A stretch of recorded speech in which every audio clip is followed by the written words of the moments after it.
سابق وزیر داخلہ اور عوامی مسلم لیگ کے سربراہ شیخ رشید احمد نے کہا ہے کہ مجھ سے ایسی بات نہ کہلوائیں کہ 40 دن کا چلہ کاٹنے کے بعد پھر چلہ کاٹنا پڑے۔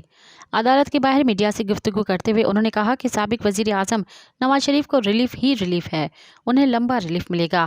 جو شخص عوام کو بے وقوف سمجھتا ہے وہ خود سے سب سے بڑا بے وقوف ہے۔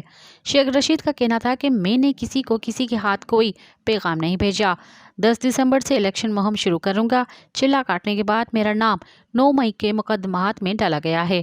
9 مئی کے مقدمات کے حوالے سے انہوں نے کہا کہ عدالت نے پنجاب حکومت کو کیسز کی مکمل رپورٹ جمع کروانے کے لیے 1 ہفتے کی مہلت دی ہے۔